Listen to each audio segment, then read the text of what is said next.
Estamos aí na área, trazer notícia, trazer informações aqui para vocês. Hoje aqui vou passar para vocês bastidores importantes e notícia boa, né? Eu pelo menos gostei muito, tenho certeza que vocês também vão gostar de saber a respeito do Pedro Daniel, né? Nosso CEO, e também sobre o Gustavo Scarpa, algo que eu preciso trazer para vocês porque é uma dúvida que paira bastante e algumas coisinhas que eu pude colher nos bastidores eu vou trazer para vocês. Antes de mais nada, deixa o like, se inscreva no canal, ative o sininho. O povo me pergunta bastante, que eu vejo também, eu fico de olho também o que a turma está comentando nas redes sociais. A torcida sempre fica naquela, o Scarpa reserva do Bernard, o Scarpa reserva de Igor Gomes, o Scarpa reserva de fulano, ciclano, beltrano. Aí no último jogo agora, depois de sequência de treinamentos, dias e dias e dias de treino, né? 9 sessões de treino, fomos surpreendidos, né? Se podemos falar dessa maneira, de Bernard titular e Scarpa mais uma vez no banco de reservas, né? Depois de um longo assim, né? Longo nem tanto, mas um período legal, 9 sessões de treinos, né? O Scarpa reserva do time e não só desta vez, mas em várias outras oportunidades o Scarpa segue sendo reserva do Galo. E muitas pessoas questionam isso nas redes sociais, me perguntam e eu vejo o pessoal comentando. Ô, gente, fui apurar. E é o seguinte, aqui, primeiro, quem está falando é a pessoa que defende a titularidade do Scarpa.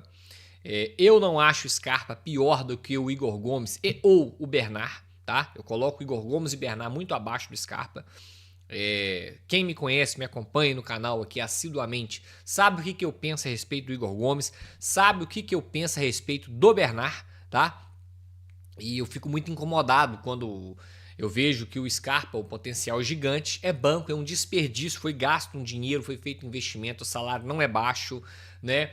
Gerou toda uma expectativa. O Scarpa, a verdade é, gente, a verdade é, por mais que eu elogie o jogador, ainda tenho esperança na capacidade dele, na performance e tal, eu não sou burro e também não vou negar para vocês aqui que o Scarpa tá devendo, de certa forma ele deve no Galo. Teria que ter jogado mais, poderia ter jogado mais, né? Pelo que foi investido, pela expectativa, pelo que jogou no Palmeiras, pelo valor de salário e pela estrutura que ele tem à disposição, né? O Scarpa ele ainda não emplacou com a camisa do Galo. A verdade é essa, ele vive e viveu de lampejos com a nossa camisa, né?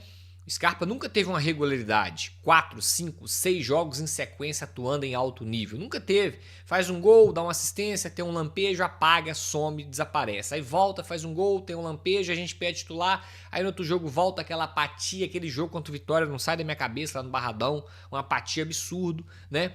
Mas, aí saindo um pouco da esfera de opinião e entrando aqui agora, o que a gente quer falar sobre informação, eu pergunto para as pessoas, gente, por que o Scarpa não tem regularidade, não tem sequência, não tem titularidade no Galo? Aí as pessoas me falam, já passou fulano, beltrano e ciclano aqui com ele. Vários técnicos, Cuca, Milito, Sampaoli, Barba, e o Scarpa segue não tendo continuidade. Eu não vou falar titular, porque já foi titular em vários jogos, mas continuidade como titular do time, o Scarpa não vem tendo. Por quê? Porque falta ao Scarpa intensidade, contundência, vontade no dia a dia, no treinamento, tá? O Scarpa, no treinamento, ele é basicamente o que ele foi contra o Vitória no Barradão, aquilo ali.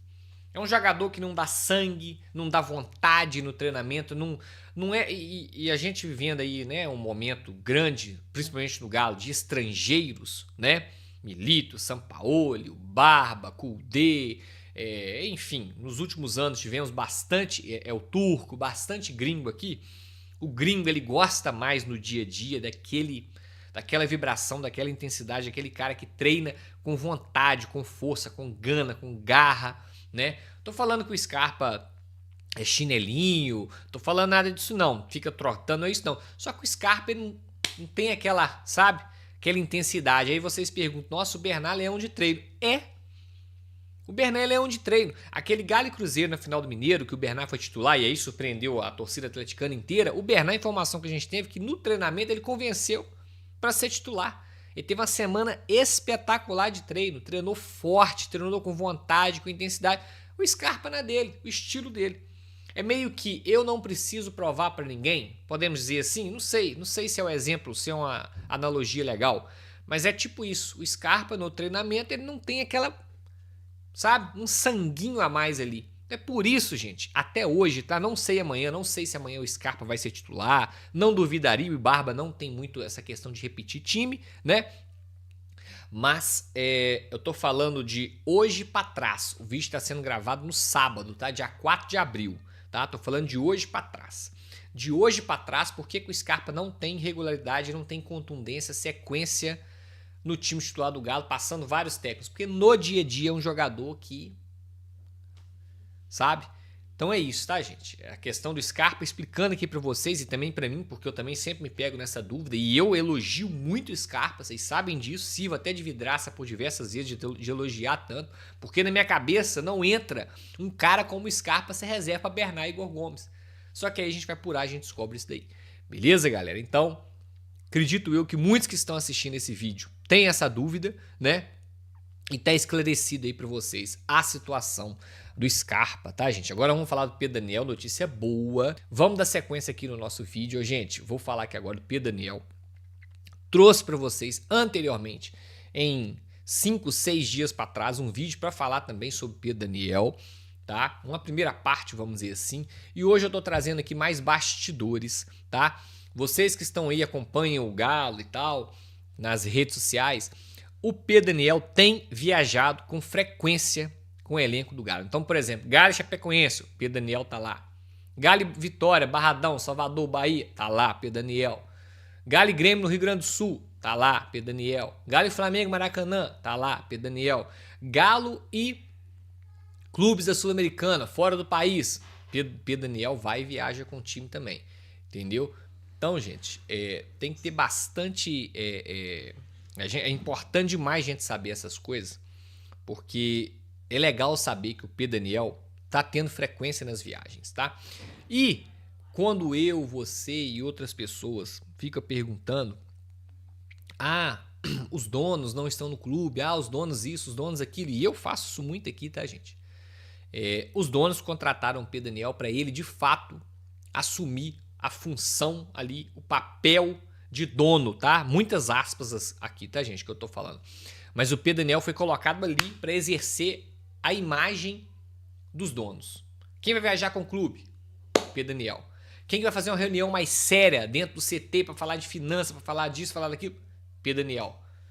Quem vai estar no dia a dia no CT em alguns momentos, conversar com o jogador, acompanhar treino, ver como é que tá tocando a cidade do Galo, como é que tá a engrenagem, se tá tudo bem com o grupo de jogador, comissão técnica? Pedro Daniel. Então, além de ter frequência na viagem, ele já está tendo aproximação com alguns atletas, tá? Ele está mais próximo do elenco e você acaba criando esse vínculo, porque o jogador vai viajar, fica no hotel, fica concentrado dentro do hotel. Às vezes o Galo reserva 2, 3 andares inteiros de um hotel, o jogador só fica lá. Tem que comprar um remédio na farmácia, o segurança vai lá e compra. Tem que fazer tal... O segurança vai lá e faz. O jogador não pode sair do hotel, então eles ficam confinados no hotel. Então você acaba criando esse vínculo. Vai tomar um café da manhã junto, vai numa sala de jogos, vai isso, vai aquilo. Os caras vão criando vínculo, entendeu? Então ele tá se aproximando dos atletas, tá? Tá entrando na esfera de departamento de futebol também, não tá só na parte administrativa, mas tá entrando também na esfera de futebol. Isso é importante, tá? Faz as funções dos donos, né? De estar presente, de viajar, de aproximar, de ver como é que tá o dia a dia, né? E algo muito importante aqui agora. Ele tá entrando em contato com quem a gente deve. Então o Galo deve o palestino Ivan Roman. Ele, pega o telefone, assumir a função do CEO do clube, quero ter uma relação muito boa com vocês, como é que tá a situação, me coloca a par, a dívida é X, vamos fazer um reparcelamento aqui, vamos fazer uma renegociação, confie na minha palavra, vai dar tudo certo. Ele tá renegociando dívidas antigas que a gente tem. Galo deve o Coritiba, Galo deve o Botafogo, Galo deve o Corinthians, Galo deve o Cuiabá, Galo deve o Palestino. Ele está entrando em contato com setores desses clubes para se colocar à disposição, colocando a cara a tapa, o seu nome em jogo, para renegociar e fazer novos acordos e pagar na data certa essas situações. Então ele está entrando em contato com nossos credores, né? E fazendo novas negociações. Tá entendendo?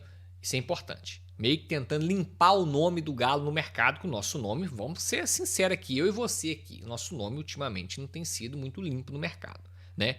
Então, o P. Daniel está fazendo esses contatos para tentar melhorar a imagem e renegociando dívida ativa, beleza? Então, falamos do Scarpa, falamos do P. Daniel, notícias aí importantíssimas, na minha opinião, sobre o Scarpa. Essa do P. Daniel fiquei muito feliz em saber e foi uma apuração que durou alguns dias, que é alguns setores do clube que eu fui conversar, para poder trazer isso aqui. Então, gente, deixa o like, se inscreva no canal, ativa o sininho aí, seja membro,